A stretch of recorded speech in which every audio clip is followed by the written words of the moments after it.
Keep yourself in the loop of everything football on the Golden State Media Concepts Football Podcast. The latest news on and off the field, be it college football, Big Ten, SEC, Big 12, Pac-12, ACC to the NFL. We've got you covered. Listen to the Golden State Media Concepts Football Podcast.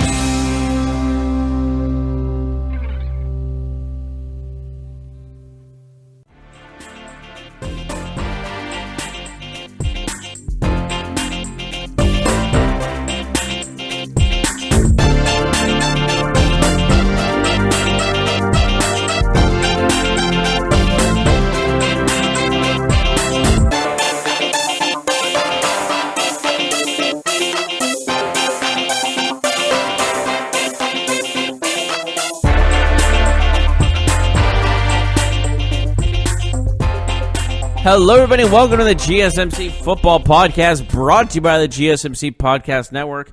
I am your host, Jeff Malinoff. With me, as always, is Mark Souza. We have the AFC and NFC Championship games to talk about, as well as some other news in the world of sports, such as Cam Newton. Is he going to be playing next season? We will find out. Also, and the fact is, we will be talking about Robert Kraft and his comments about Tom Brady and Bill Belichick, and we'll sound off what we think about that. So, let's go first things first. Let's go to the first game of the championship weekend, and that is Sunday afternoon. It is in the NFC title game between the Saints and the Rams, if I'm correct. Mm-hmm. And so we got Saints, Rams, two of the best teams in the NFL because of their records, both 13-3, well, 14-3 now. And what do you see as the biggest factor in this game? Well, let's figure it out. Let's go through it. So we'll start at coaching. Sean Payton, Sean McVay. Obviously, one of these coaches is very experienced, a Super Bowl winning coach. Sean McVay is the other coach who has been very successful in his short time in the NFL, but he's 1-1 in the playoffs. We don't know what his team will do on the road in a playoff game. This will be their first road playoff game, might I add. When they lost last year to the Falcons, they were at home in that surprising loss. So they'll be at home, or they'll be on the road. They've never played on the road before in a playoff game. I know they played in New Orleans earlier this season, but this is going to be different. This is going to be a bigger atmosphere. In that game, the Rams, I thought, played well, but the Saints were just better on that day. Goff had a good game. The thing is, though, Goff has been struggling lately, and I don't know if that's a scheme thing. I don't know if teams are figuring him out a little bit or what, but that concerns me. So when I look at the head coach and I look at the quarterback, I have to give the edge to the Saints, and that's big for me. Head coach, quarterback, home field advantage right away. That's tough for the Rams to overcome. Yeah, I totally get you. Like Jared Goff, like you said, has been struggling. He has not been playing to like when they last time they like played the Chiefs, for example, when they got 54 points. Like that was a Jared Goff a lot different than what we see right now.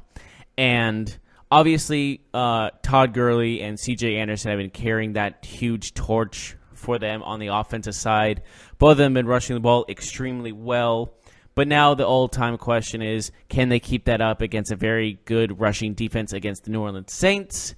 But when you have both C.J. Anderson and Todd Gurley playing at what it seems like C.J. Anderson is playing the best of his career, arguably, and Todd Gurley's not even reached that point of best of his career yet, do you think that's going to play a big advantage in if they're going to run the ball? They're at their best right now to run the ball. So I think they are definitely a good running team. Their scheme is very tough to stop. Sean McVay has been doing wonders with Todd Gurley. Let's not forget, before Sean McVay took over, remember how bad or how insignificant Todd Gurley was? People were calling him a bust with Jeff Fisher because he didn't do well, and then everything changed when Sean McVay took over the offense. So is that that's more of a coaching error than a player error? I think that's absolutely a coaching error, yes. Did you remember at the beginning of last season how Jeff Fisher said they put him in a good place to go 11-5 and how good they were? I mean, their team was set up pretty decently. I'm not going to lie. Wouldn't that just show how bad of a coaching job he was doing if he couldn't go past 7-9 with this team? Yeah, I mean, you could say that. I'm just going off. But regardless, Jeff Fisher's out fishing somewhere, and Clever. No, he actually is. There's a story about him. Oh, is there really? Yeah, he's been away from football. He's been like hunting. Well, of course he's been away fishing. from. I didn't know. But I you mean, that. not I thought just you were away using from football. He's been away from like people. life. Yeah, he's been doing his own thing. Good for him. When he said he wasn't going to go 7-9 and then goes worse than 7-9 and then gets fired after signing a contract, yeah, I would get away from people if I was him as well. Mm-hmm. He's got enough money to be away from people forever. So, yeah, going back to what I was saying, though, I mean, C.J. Anderson did well, but I think he took advantage of a Cowboys team that wasn't ready to play, that wasn't coached Well, before as well. that Cowboys game, he had another big game. It was before, like, at the end of the regular season, he's been had a playing good very game well. against the 49ers. Yeah. I don't know. Like, he's fine. He's not that good, but he's good in this offense because when you're in that, I mean, it's just like the Chiefs, right? Like Spencer Ware, Damian Williams, they're not great players, but when you're in the right scheme, when you got the right coach, it can make average players look great. And that's what I think we're seeing with C.J. Anderson. Todd Gurley, he's a great running back. C.J. Anderson, I don't know, man. He couldn't even get on the field for Carolina. Like, is he that good? He couldn't even get on the field for Denver. Is he that good? Yeah, it's an interesting point you got there. Like, he's had good seasons in the past, but he's also been hurt. It's been a while since C.J. Anderson was really good. It's been 3, 4, 5 years, But we both agree he has that talent to break out, though, and he's been proving that against. I mean, he has the discipline to run through the hole. Like, I mean, I don't know. I don't think he did anything great against the Cowboys. He just had a good game because the holes were there. I mean, look, we talked about it. When you're not getting touched 7, 8 yards down the field, any NFL running back is going to look like Barry Sanders. It is what it is. Gurley and C.J. Anderson both had monster games against Dallas. I'm not taking anything away from C.J. Anderson. I'm saying Sean McVay is the reason that he did so well. Oh, yeah. Sean McVay's been doing an unbelievable job. Because there's like, when you look at like the Giants, for example, Saquon Barkley had so many big plays this year where he made like 4, 5, 6 guys miss, jumping over people, breaking tackles. I was about to say he's jumped over 6 of them as well. Yeah, and I'm not saying C.J. Anderson isn't good, but if Saquon Barkley got to run behind that line of scrimmage last week, he probably would have had 300 yards rushing is all I'm saying. Like, there's a difference in talent. Absolutely. Give Alvin Kamara those running lanes, and I guarantee run for 250. Well, speaking of Alvin Kamara, he has not been playing to a level of best running back in the league like we were talking about earlier in the season. He had less than 100 yards last week, and that was a big concern for me personally because of the fact he was playing a weaker defense. Well, he has Eagles. less than 100 yards almost every game, like in the last 2 months. Since Mark Ingram's been back, they don't give Kamara the ball enough, and I don't know if it's to preserve him or whatever, but he goes games where he gets 7, 8 carries. Like, he's not getting 25 carries or 21 carries like he did when Ingram was out. Well, let me ask you this. Mm-hmm. It's championship weekend. It's time to go to the Super Bowl. Super Bowl's on the line. Is it time to ride him until the Super Bowl? I'll tell you what, the first time they played, Alvin Kamara lit the Rams up. He had 3 touchdowns. He had 87 yards rushing on like 12 carries. He had a reception for a touchdown. He was everywhere in that game. And I think the Rams' biggest weakness is their linebacking unit. And I think Kamara can just destroy them in the passing game this week, this Sunday. He, for me, is the X factor. I know Michael Thomas had over 200 receiving yards when they played in that game where he destroyed Marcus Peters. But for me, I think the Saints get it done more in the passing game with Kamara rather than Thomas this time around. Yeah, and we're on the Michael Thomas subject. Marcus Peters, who was playing against him on the last time they played each other in Week 9, let Thomas go off. Well, Thomas went off on him with 12 receptions, 211 yards, and one of them being a 72-yard touchdown. And Marcus Peters has been saying a lot of trash over the last couple of days. Do you think he should? Well, he was talking trash like when it happened, not over the last couple of days. Well, it's been getting bad recently, is what I'm saying. It's been getting more and more. They haven't really talked trash this week. It's in fact, it was Sean Payton and Marcus Peters, and Marcus Peters said, right, you were talking about the Gumbo Bowl. Yeah, it's water under the bridge. But, I mean, that was supposedly because of what they said. Supposed under the bridge. That was what they said in Week 9, not what they said this week. Both that conversation has died down, even if reporters have tried to reignite the feud, I guess. Yeah, well, it does sound like with Marcus Peters, he needs to, if they need to win this, go to the Super Bowl, if he's guarding Thomas, he needs to step it up. Because if Thomas goes off for another 200-yard game, the Saints are going to the Super Bowl. For me, I think McVay will. I think Wade Phillips and that defense. I think what they'll do. I would be. How old is Wade Phillips? He's got to be up there, 70. right? Yeah, he's old, man. He had a good quote. He said the older that he gets, the younger the people he surrounds himself with, because it helps him miss some things like in his coaching, like if there's new ideas or things like that, which I thought was incredibly insightful. It's like he said, when I was younger, I wanted to surround myself with older coaches to give me the experience and things that I missed when it came to age. Now he's the older guy to give advice. Yeah, but now he says, I like to surround myself with the youngest coaches possible that know the game because it gives me new ideas, it keeps me innovative, and I thought that was cool. Like, that's a really good way to approach it. It has come full circle for Wade Phillips. Mm-hmm. But speaking of that, I would be shocked if Aqib Talib wasn't the man in charge of stopping Michael Thomas this time, because he is more physical than Marcus Peters. Marcus Peters got tossed around by Michael Thomas, and I do not see the Saints being able to have the same matchup this time around, because I don't care what Marcus Peters says. I don't care if he was looking for revenge or he's trying to prove himself.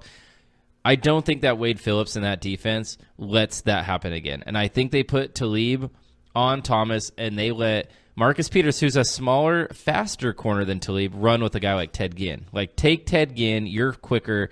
You can body up Ted Ginn better than you can, because he got tossed around by Michael Thomas, who's a very strong Michael receiver. Thomas was his older brother just wrestling him. And he was his older brother putting his hand on his head where the guy's like swinging. Let me at him. Yeah, I know exactly what you mean. Yeah. And that's just how Michael Thomas plays also. He makes everyone look that way. I guarantee you Marcus Peters, he's a competitor. He's a dude who's aggressive. I guarantee you all week in practice, he's like, I can get him, let me do it. But it would be the smart and wise thing if they put Talib, who did not play in that first matchup. We got to remember that.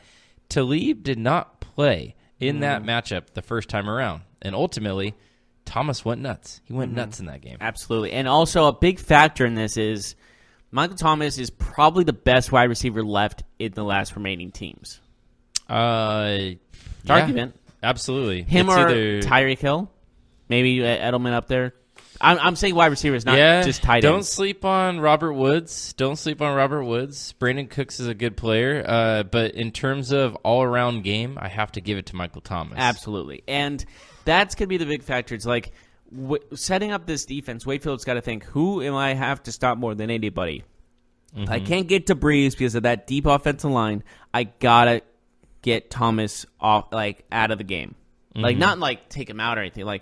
Just make him unavailable, double team him, make him work for the open pass and all that kind of stuff. Make it rough on Michael Thomas. You can win this game. But I know they still have Alvin Kamara. They still have Mark Ingram. They still have Drew Brees can make plays to anybody. I get that. But taking Michael Thomas out of the equation gives them a fighting chance. Absolutely. That's my advice to the Rams. Take Michael Thomas. I know that's a big, tall order as well, taking out that monster of a man. But I think the Rams will be better suited this time to take him away, at least hinder him. But, man, how good was Michael Thomas against the Eagles? Phenomenal. He didn't need to try, did he? It doesn't look like he was trying. It was like 15 here, 17 there, 20 here. Look, there. He's covered by two guys. I'm still going to pass to him. He's still going to catch the ball. Breeze was rolling with that deep in throw last week. Well, that's like Michael Thomas' favorite route. He's really good in between the numbers because he's such a physical receiver. Like, he can withstand the punishment and hold on to the ball, so...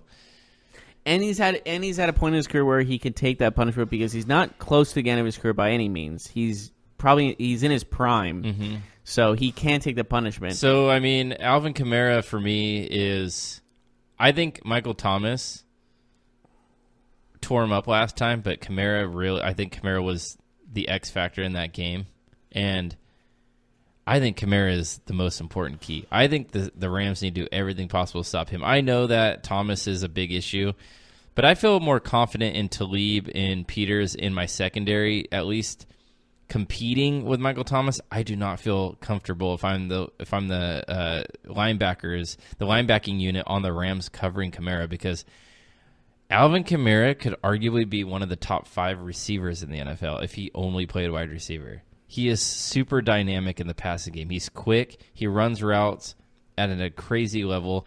We see it all the time. They put safeties, corners on him. He still beats them. It doesn't matter. He is so elusive. We talk about Tyreek Hill being elusive. I think we've discussed this before. If you needed one play to win a football game and your player was to get it at the 1-yard line, maybe in a kick return situation, and you said you could pick any player in the league to have to try and get into the end zone, run 99 yards, it's either Hill or Kamara for me. It's either one. I was going to say Hill. It's either one, though, right? Yeah. I might say Kamara because he's a little bit he's a little bit Elusive? shiftier, More elusive? agile. Mm-hmm.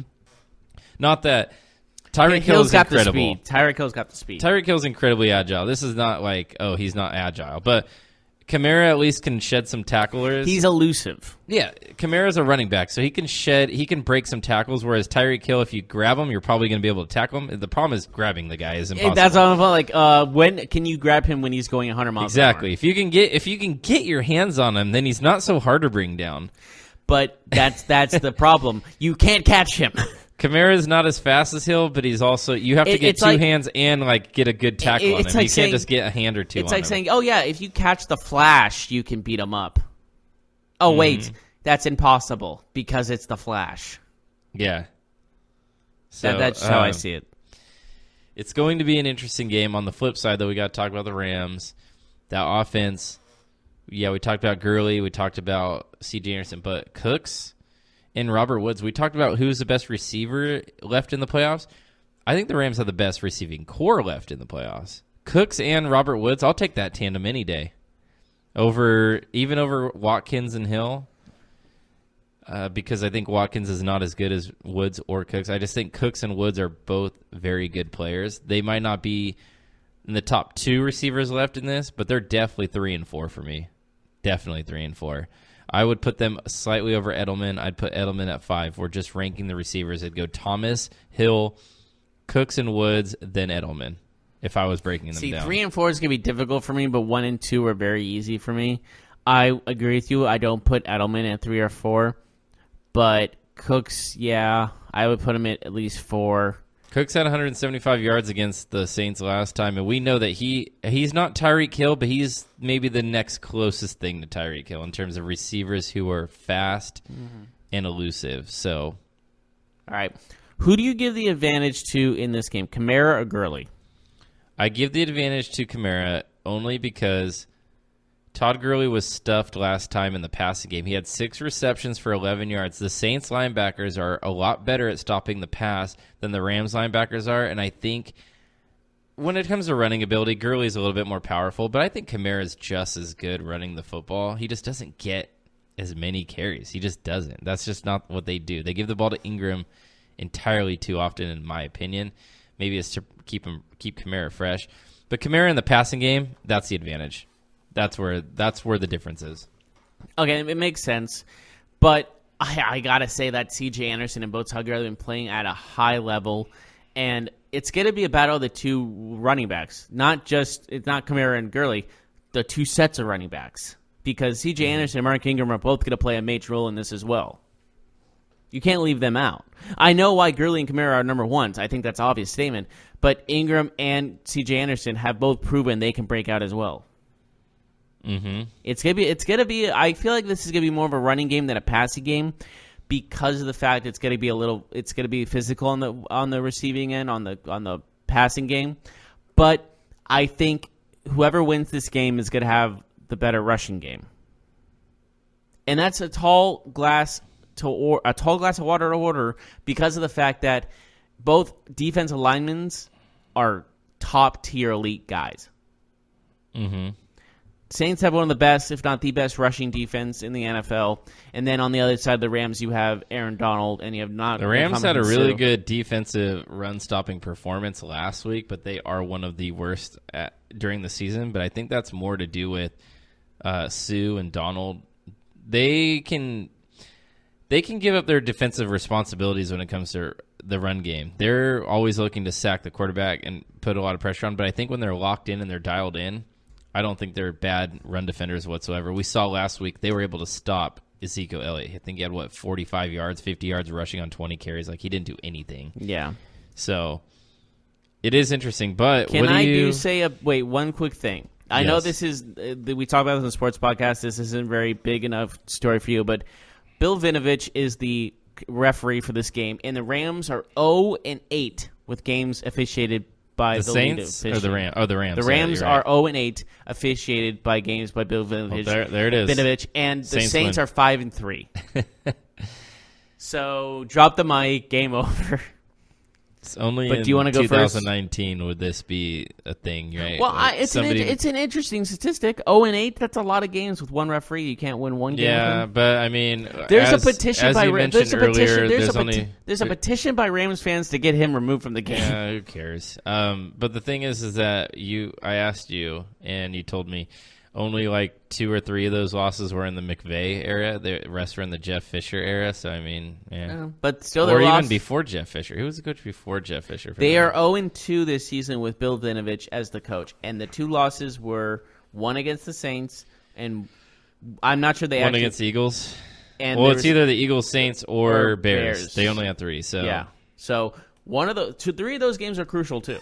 But as we mentioned, we don't remember any one of those 3 games coming down to a bad decision by a referee, which caused the result, right? But it's something to look forward to based off if the Rams lose. It just gives the Rams fans an excuse. That's what I was about to say. It just gives them an excuse. On Twitter and Instagram, you're going to hear so many things from Rams fans if they do lose this game. It's like, well, of course we weren't going to win the game because Vinovich, I mean, yeah, we lost by 3, and then you know what they're going to do? They're going to go pick out every single missed call or bad call. They're going to go like, well, on the Saints' second touchdown drive, there was a clear holding penalty by the right tackle that wasn't called. They ended up going down the field and scoring a touchdown, and we know that the Rams lost by 4, so that was the reason why Bill Vinovich lost us the game. Like, exactly that will be said. It's going to be entertaining to listen to.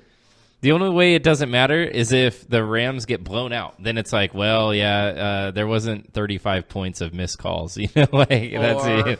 They will say that there is 35 missed calls. But you know what? Then the Rams could win, and then Saints fans can say, well, Vinovich knew that they had never won, and he was making calls for the Rams. It goes, God. Regardless how this game ends, no one's going to accept the fact that one team is better than the other. No, because how sports fans are and football fans are. We're all fickle. Like we are all fickle. I'm on the same train. If your team wins, everyone's a Pro Bowler. Your team loses, fire everybody. If your team wins, I'm not that fickle, but I will blame outside circumstances. If your team wins, the refereeing was fine. Your team loses, well, the refs. I mean, we lost because of the refs, so we're the better team, obviously. Yeah, I got it. Not just football, all sports, but all sports. You can't.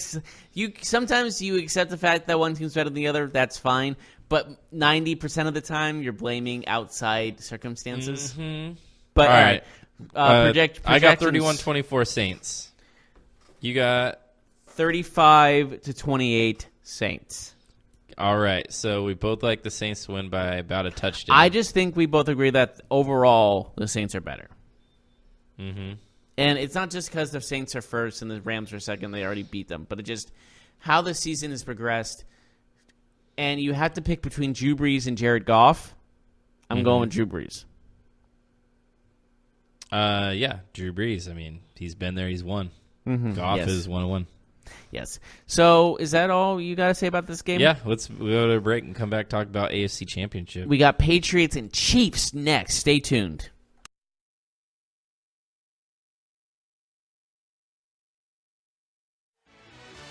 Are you looking for help for your fantasy football team? Check out the GSMC Fantasy Football Podcast. Get today's best advice on who to start, who to sit, even who you should draft. From sleeper picks to red-hot lineups, they got it all covered for you. That's gsmcpodcast.com/fantasy-football-podcast. We'll cover traditional leagues, dynasty, PPR, even IDP leagues. When you need fantasy help, there's just one show to hit up. Don't forget to like them on Facebook and follow them on Twitter. Visit gsmcpodcast.com for more info.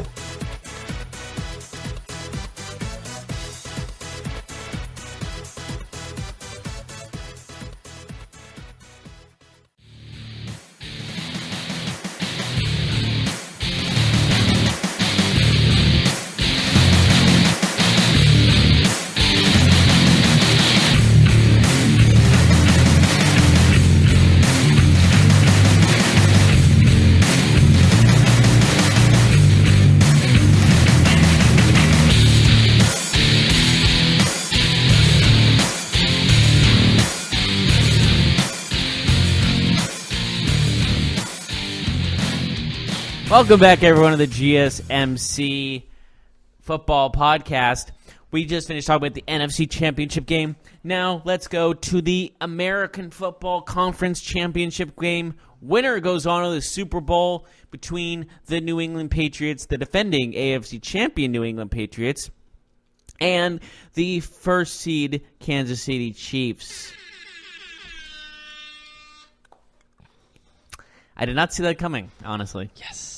I saw you on your phone. I was like, oh, you must be looking up stats or something. And then that Stats. You got to throw out the stats in a game like this. That's another sports cliche, right? I like sports cliches. To be honest, you kind of have to. Stats go out the window in a game like this.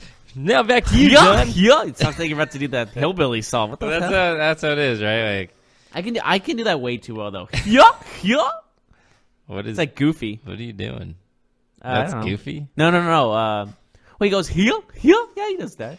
But it's also it's a hillbilly thing. Oh. Okay. So let's talk Chiefs and Pats. Chiefs and Pats. Pats and Chiefs. Pat the Chief. That's what this game was called. Pat the Chief. So, anyways, back to the real world.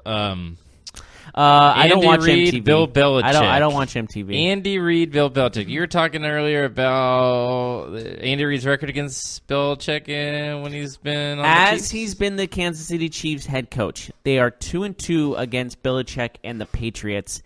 Last year's season, remember they won that big game. I believe it was opening week. Where Alex Smith went off. Yeah, that was and Kareem Hunt's coming out story. Yeah, welcome to the NFL. And now he's saying goodbye to the NFL. And now we have the Patriots beat them this year. Ooh, what do you call that? A Freudian slip right there? What'd I say? You said they beat him this. This week. Foreshadowing. Yeah. But no, this is Andy Reid and Patrick Mahomes versus Bill Belichick and Tom Brady, the old guard versus possibly the new guard. I wonder what kind of cheating Bill Belichick's doing this week, you know? I don't think we were allowed to say that because we can't accuse someone of cheating if they haven't cheated. What do you mean? The Pats got... No, I meant haven't cheated this season. They haven't cheated yet. They haven't cheated like this year. I mean, that's a funny thing to say. You have a point. We have had them been accused of cheating on more than one occasion. Oh, God. We have Spygate. They're not accused. Like, they were found guilty of cheating. They were found guilty. They weren't revoked of anything. They spied on the Rams and lost a first-round draft pick. Like, that actually happened. Ironic how if they face the Rams in the Super Bowl, how we've come full circle. Yeah. Also, we have the, what's it called, Deflategate? Deflategate, yes. So what happened? Tom Brady took the fall for that and got suspended. So they have cheated. Like, they've been convicted of cheating. Well, the Deflategate thing is still debatable. What do you mean? Have they been convicted? Tom Brady served a 4-game suspension. That's right. For destroying his cell phone, which had evidence that they cheated. Like, that happened. But there is no proof. That's what I was saying. Technically, there's no proof. You can say whatever you want, but the fact is, the Patriots, they're a dynasty, but they have been caught in some stuff. Did you see the SNL skit about Deflategate? It's pretty good. Mm-hmm. He goes... for anyone asking, yes, this is a vintage Patriots hat, and then he tries to walk away, and the guy that plays Belichick pushes him back to the conference, and then he goes, and then Belichick goes, I heard him say, I'm going to do it. I'm going to do something about those damn footballs. I'm not throwing Brady under the bus. I just heard this is what I heard. Yeah. So what kind of cheating? I'm just kidding. But so they've already spied. They already did the ball. Look, the Patriots, the field goal post move. That's what's going to happen. You just never know with the Patriots. You just always got to look over your shoulder. They're going to have sonar and mess with Patrick Mahomes' earpiece in his helmet, and it's going to make him go deaf. You know what's interesting? I know this is a different type of football, but I love how this conversation went sideways. But yeah, continue. There is a second division team in England. The manager just got caught recording other teams' practices, and I saw that. I heard about that. Yeah, and he's going to resign. It sounds like. He's actually a famous coach. He was almost the U.S. national team coach. He's an Argentinian man. Oh, he must be friends with Belichick. Ba-da-bum. Interesting though, and yeah, so that happened. Anyways, back to the game. Chiefs. We went off the rails really quickly. Chiefs Patriots, similar to the Rams Saints in terms of quarterbacks, where you got the young quarterback, young hot stud versus the old ball and chain. The tried and true Tom Brady. I mean, what can you say? What you say? I know that you were talking about him being 3-4 on the road in the playoffs, but that's still a pretty good record. Like, he's only won 3 games on the road in the playoffs for how long? But out of 7, that's good. I mean, yes, but that's an incredible statistic. He's only been away team in the playoffs 7 won, like, times. 31 playoff games or something. That is my point exactly. Yeah, 24 have been at home. They just win all the games in the regular season. Do you think that's a big asterisk in his playoff statistics? No, He's been because home most of the football's big on home field advantage in the playoffs. It just is. Like, it doesn't matter if you're Tom Brady, Patrick Mahomes, Alex Smith, Derek Carr. It doesn't matter. From like, you need to be a home team. 2001 all the way to 2019, he's only won 3 playoff road games, and he's only played in 7 in 19 years or 18 years. Because of all the games they win in the season, and they keep getting the 1 seed or the 2 seed, and that's it. Can I also make us saying that they also are in the weakest division? Oh yeah, and that's a big deal. Like, they beat the Dolphins. They usually beat every division team they play I twice. see what you're saying, that it's easier, but you can't put an asterisk because what are you saying? Like, we're punishing you for winning too many regular season games? Because that's what you're saying. I'm just what I'm asking. I'm making the point. Like, if the Bills and the Dolphins and the Jets didn't just trip over their own feet every year, like, maybe I thought you were about to say feces for a second. Same thing. I mean, you could say that too. It still works. Yeah, obviously. But the fact is, we are in Kansas City. We are at Arrowhead in Kansas City, Missouri. There's actually someone I knew back in high school that was fan of the Chiefs, and I said, "Where's Kansas City?" And he goes, "Kansas." Who said that? Someone I knew from high school he claimed to be a fan of the Chiefs, and I was like, "Where's Kansas City?" He goes, "It's in Kansas." It's in Missouri. It is in Missouri. Mm-hmm. And that's the show me state. Yes, it is. Mm-hmm. But I just thought that was funny how, like, you claim to be a fan, but you not actually know where their actual location is. Well, there is a Kansas City, Kansas, but we know for certain. But if you're a fan of the team, you should know where they're from. I mean, if you're gonna lie to kick it, you should probably know the basics, like where the team plays. And what state they play in. So I'm assuming he's never gone to a game at Arrowhead Stadium. I honestly don't know. Well, I would hope that if you went to a stadium or an event, you'd know what state you're in. Like, I do remember him getting super upset when I called him out on it. Yeah. Well, what are you going to do? Good times. Anyways, let's talk about the game. Running game. Damian Williams, Spencer Ware. Spencer Ware looks like he's back. He could steal some playing time. All right, let me ask you this. Do they keep Damian Williams getting majority of the carries, or do you think they see... I think Damian Williams has been decisively the better player than Spencer Ware since Kareem Hunt has been let go, and I hope for competitive purposes that Spencer Ware doesn't eat too many carries away or too many receptions from Damian Williams, because Williams is more dynamic for sure. I think you got to play the momentum factor and know that Damian Williams has been playing at a great level, and why would you stop what's been going so well? Absolutely. Receiving game, you got Edelman on one side, Hogan as well, Tyreek Hill, Sammy Watkins. Every time people say Hogan, I don't think of Chris Hogan, I think of Hulk Hogan. This kind of feels like a game where, like, a guy like Hogan will have a big game, doesn't it?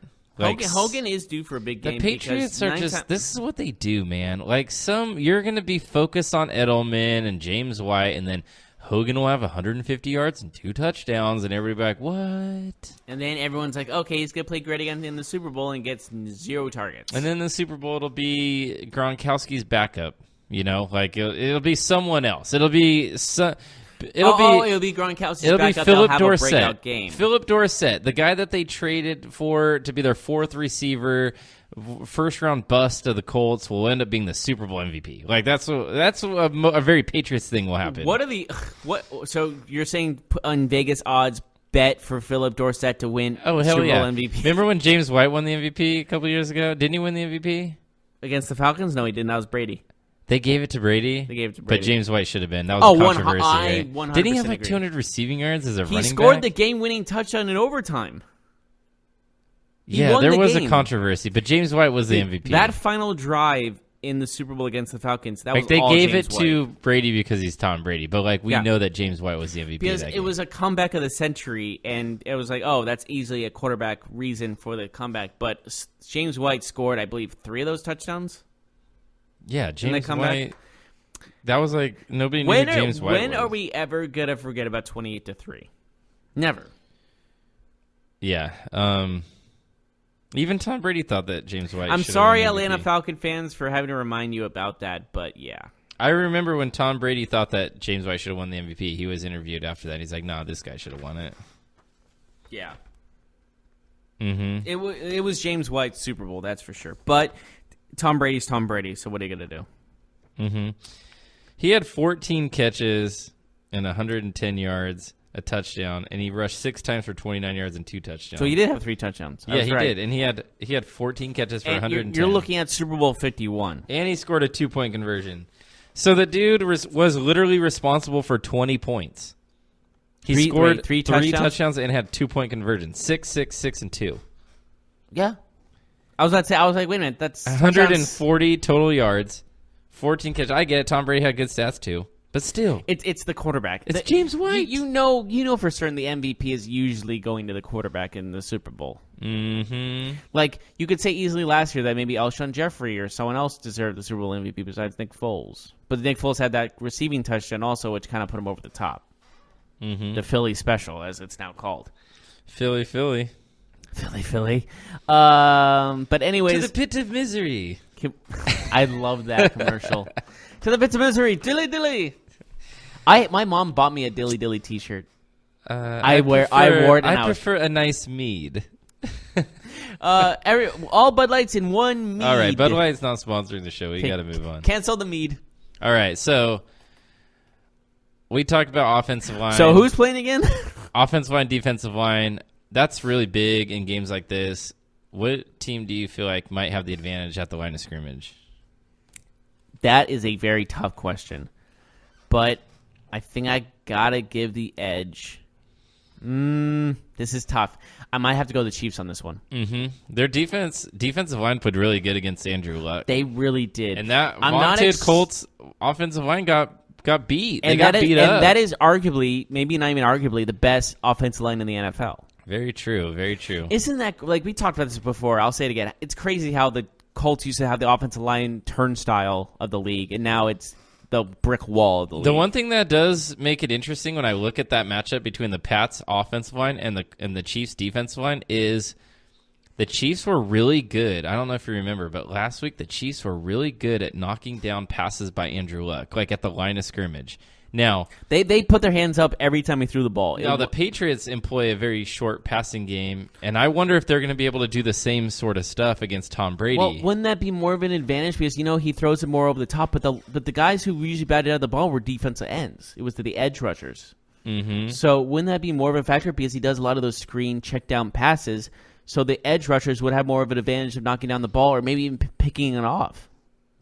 You would think so. I do think so. You would. I mean, it makes sense. You would think that it's logical. It'd be easier to knock down those passes by Brady if they're 5-6 yards rather than a higher trajectory. But we'll see. But there's also a story of Eric Berry is also in the lineup now. And what a story would that be? His assignment, I think, will be to stop Gronk, which Gronk has not been a factor for many, many games this year. So it might not be the most difficult task. I think he's also going to be the factor of he's going to be the just play deep zone, make sure no one gets very All far. right, so let's talk about it. What, Eric Berry? No, let's talk about... Well, we talked about the keys a little bit. Real quick, can I just say how cool that'd be for Eric Berry if he wins the Super Bowl? Oh, yeah. Or one of the best guys in sports. Wins the AFC title and survives this whole cancer thing. Twice, right? Twice. And then goes to his hometown of Atlanta and wins the Super Bowl. That would be a story of this. That would be a great story. Mm-hmm. That's just, I had to say how that would be such a cool way of doing that. Go ahead, give your prediction. Give the people what they want. Give me Kansas City 31-28. Kansas City. So you, after all season of listening to you talk about Andy Reid's going to Andy Reid this up, he's going to just Andy Reid the season. Okay, you were agreeing with me on that at the beginning. I just can't believe it, Jeff. Not only do you not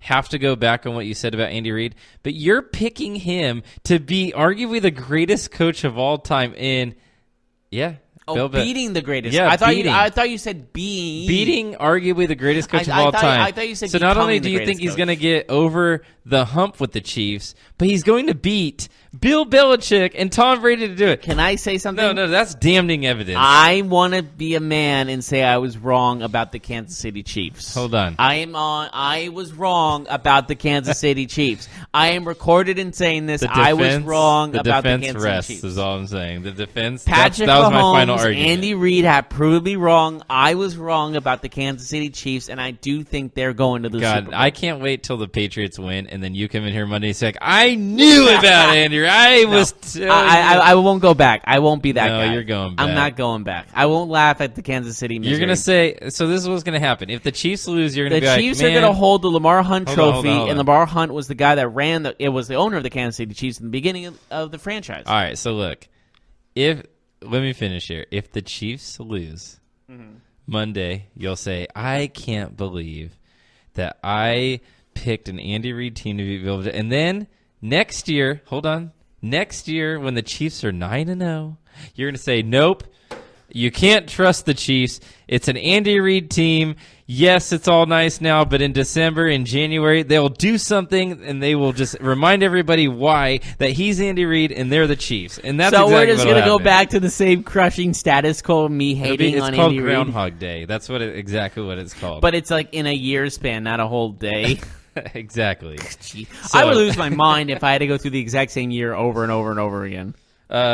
Chiefs fans would lose their absolute minds as well. You could join losing them to the Chiefs, losing in the AFC Championship game over and over if they actually lose. So I believe Jeff Malinoff says that I was wrong about Kansas City, like I said a million times already, and that Andy Reid is going to pull out and finally win the big one. All right. Well, win to get to the big one for the second time in his career. Let's just say if Andy Reid wins, he'll be looking forward to that buffet at the White House in 2 weeks, is what I'm saying. So, hey, honestly, if I went there as Clemson and got fast food, I wouldn't complain that much. There are some linemen that looked very excited, to be honest. There were even the quarterback. What was Lawrence. his name? Lawrence was all excited about it. I would have been. So I got to give my it. pick. 27-24. The New England Patriots piss off everybody who's not a Patriots fan and win again and go to the Super Bowl. Tom Brady. Are you a Patriots fan? I am the furthest thing from a Patriots fan. fan. You would be pissed off also. I don't want to see that happen, but I just know that it's going to happen. We've seen it back to back. We would see them in the Super Bowl 3 years in a row. Let's put it this way. Either team can win this game, but at the end of the day, I am going to die on the hill that has the best coach and arguably the best quarterback of all time on that hill. Patrick Mahomes is incredible. Robert Kraft. Patrick Mahomes is incredible. Andy Reid is one of the most underrated coaches that I think I've ever seen. The only reason he's underrated is because he has not won the big one. Mm-hmm. We both agree on that. Mm-hmm. And if he does beat Belichick, and I don't think he even needs to win the Super Bowl to be considered a Hall of Famer. Who's Andy Reid? Mm-hmm. I think he's a Hall of Famer for sure. Yeah. But I think if he wins this one, it's undoubtable.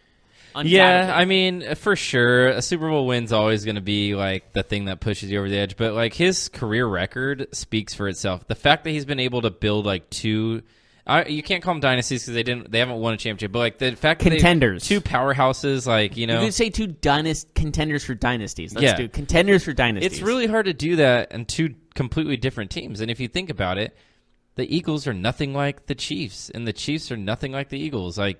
They're two completely different football teams. And the fact is, and say what you want about these quarterbacks, but Donovan McNabb and Alex Smith are not the easiest quarterbacks to win consistently with. And he's done that. Like he has. You know, Alex Smith has won consistently. So you are on the opposite side of people saying that Donovan McNabb deserves to be in the Hall of Fame? I think Donovan McNabb, I don't think that he's a Hall of Fame quarterback, but I think he's a Hall he's a Hall of Famer. Like eventually. Yeah, he'll make it. Like I don't think he is one. Like I don't personally believe that. My biases aside. You think the Hall of Fame voters will say that though, that he will be a Hall of Famer? I think so. I think so. Although it's getting relatively easy to be a quarterback and make the Hall of Fame, I feel like. Like is Phillip Rivers and Matt Stafford Hall of Famers? Like, are they? Matt Stafford's not a Hall of Famer. Philip Rivers is arguable. But if Stafford does this every year for 5 or 6 more years, he will be, even though he doesn't do anything. Like, he doesn't win. The dude doesn't win. All he doesn't is win. But he puts up 4,500 yards every year and 35 touchdowns. Well, like, you also have to look at the factor that they have no running game. I mean, fair, but... I mean, was LeGarrette Blount really going to be a big factor? Has Tom Brady really had a running game? Was LeGarrette Blount really going to be a factor in the running game when he got signed this season? No. I agree with you, but, like, there's other quarterbacks that haven't really had the best running game. I don't know. You know? Mm-hmm. Well, who knows? We can't predict the future. Yeah, anyways, we got to go to a break. We're way overdue. We got to come back next segment. We got a few more things to talk about. Yes, we have Cam Newton and his may not be playing next year, and we're also going to be talking about other things in the world of football. We'll be right back after this.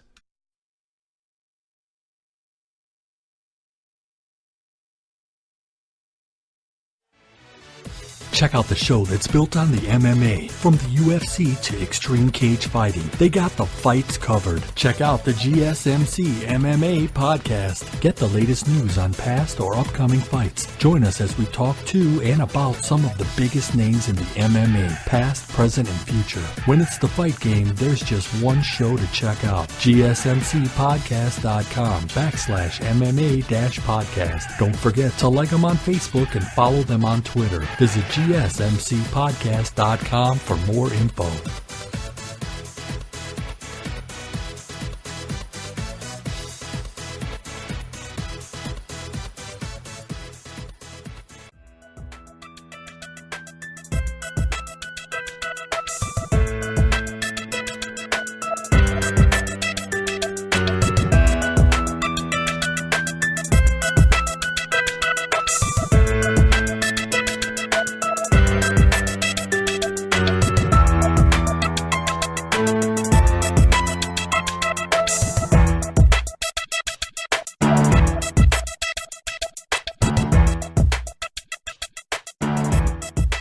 Hello, everyone. Welcome back to the GSMC Football Podcast.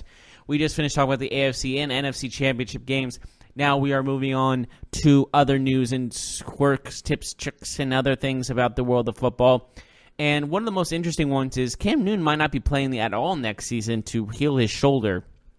The Carolina Panthers are worried about his condition and saying maybe it's not the best to rush him into next season. It seems like next season's going to be a rebuilding year for the Panthers.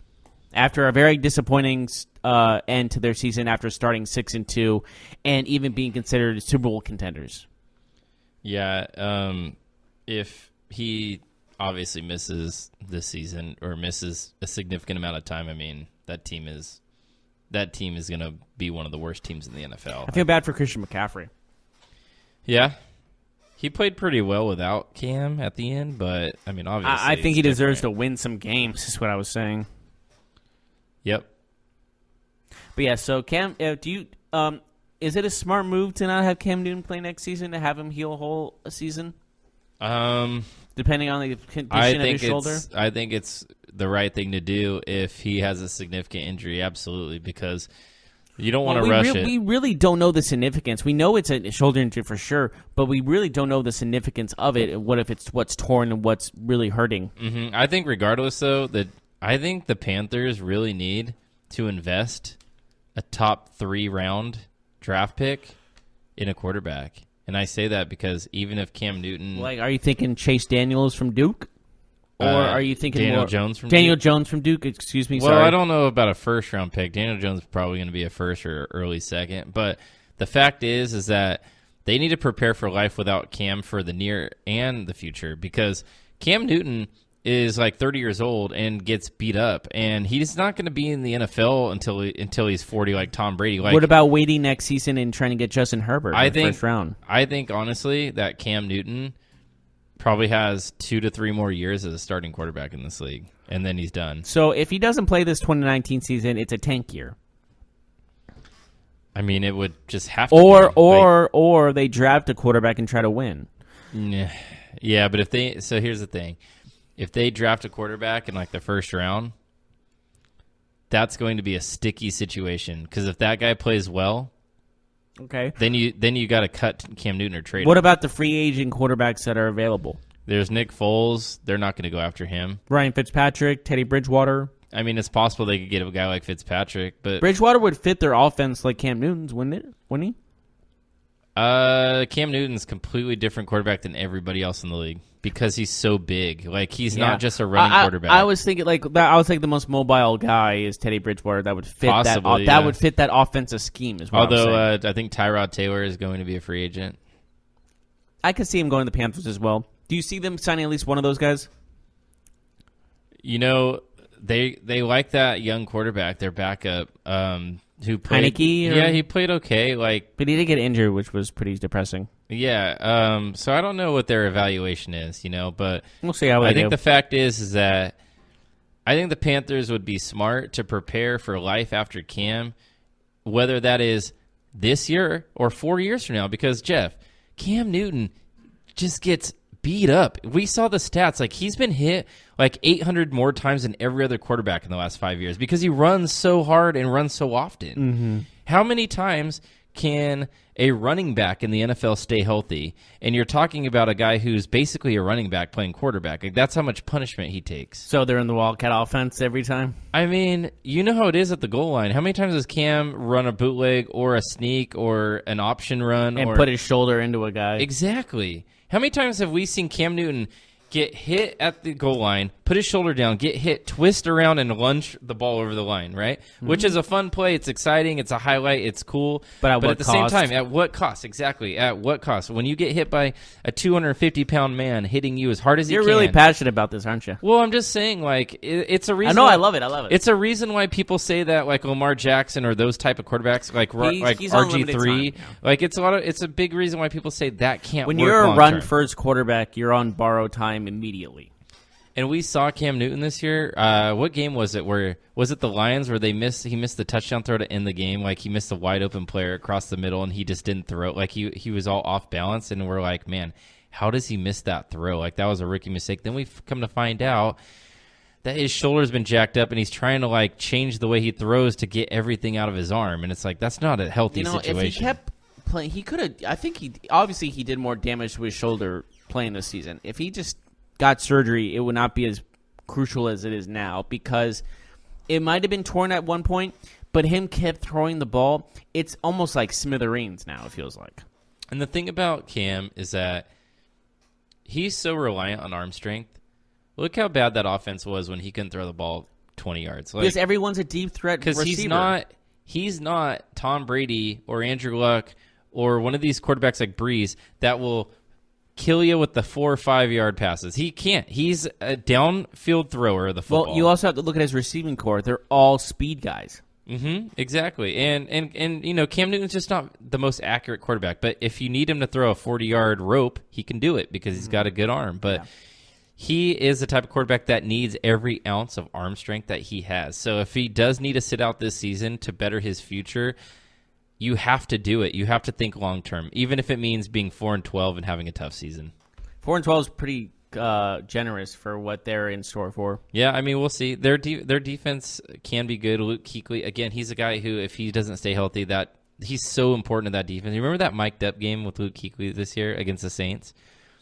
What are you talking about? With the mic'd up game where the Saints. Oh, mic'd up. I thought you said Mike Dub. I'm like, no, mic'd up. How, like, everyone's like, dude, Luke Kuechly is like out dueling Drew Brees right now. It was like Drew Brees would call something at the line. Kuechly would counter it. Kuechly would be like, listen to me. You go here, watch the run, watch here, watch it. And then he knows every time Brees calls something, he knows exactly. And how many points did the Saints score? Like 12? It was 12-9? Well, because Kuechly knew every single play. Kuechly is... It's like Kuechly had if he had a visor on, I wouldn't be surprised if he had the plays written in the visor. That's the thing. If the Panthers, as their team is constructed right now, if they don't have Cam Newton and Luke Kuechly, like... Kuechly's healthy, but you know how he's injury prone. Like, he can miss the whole season just like that. He plays. Like, he gets concussed all the time, which is terrible. If he plays 4 games, that's a lot. So, like, if you have a season for the Panthers where they both miss the whole season, or where one guy misses half and the other guy misses the full, they're winning 3 games. Like, that's it. Yeah. This just seems like a disaster waiting to happen in Carolina. So, we'll see what Steph happens, Curry might have to find a new favorite team. We'll see what happens. What about interesting transaction that happened? The Seahawks signed Paxton Lynch, maybe the tallest quarterback. Is he 6'7", 6'8"? He's 6'7". So he's 6'7" and I think Osweiler 3/4 might be a little bit taller. So I think he's 6'7" and 3/4 if I'm not mistaken. So Osweiler is 6'8", right? When I saw that I think that was yesterday. He got signed. I'm like, really? Paxton Lynch? It's crazy. I expect, honestly, I'm not gonna lie to you. I expected Paxton Lynch to be in like the XFL or the the American of Alliance of American Football by this time. It's crazy because usually you have your backup quarterback kind of resemble your starter, so your offense doesn't have to completely change. Like that was a story about why teams weren't going to sign Colin Kaepernick, right? Well, if we sign Kaepernick, we got to change our whole team when he comes in the game. Okay, that we know that was just a BS excuse. But the thing is that there is something. And Seattle does the same exact thing. There is something there, though, right? Like you do want to kind of keep your offense similar, so you're not like, okay, well we ran the spread offense, but now we're running the wing T. You know, like you kind of want to keep it similar. And Paxton Lynch and Russell Wilson are two very different quarterbacks. Yeah, one is the smallest starting quarterback in the NFL, and the other one is until Kyler Murray starts, if he does. That's true. Until Kyler, if he does play in the NFL, then he will likely be the shortest starting quarterback. Yep, absolutely. Yep. I want to have a size by size comparison of Murray and Lynch. Mm-hmm. One's a child, one's an adult. Anyways, is that anything else we want to talk about? Nope, I think we're done. Join us Monday. Monday, we will have the outcome of both AFC and NFC championship games. We will know who is going to the Super Bowl by Monday. I hope you all enjoy your weekend. As always, I'm Jeff Malinoff. That's Mark Souza, and we will see you. Have a good weekend, everybody. You've been listening to the Golden State Media Concepts Football Podcast, part of the Golden State Media Concepts Podcast Network. You can find this show and others like it at www.gsmcpodcast.com. Download our podcast on iTunes, Stitcher, SoundCloud, and Google Play. Just type in GSMC to find all the shows from the Golden State Media Concepts Podcast Network, from movies to music, from sports to entertainment, and even weird news. You can also follow us on Twitter and on Facebook. Thank you, and we hope you have enjoyed today's program.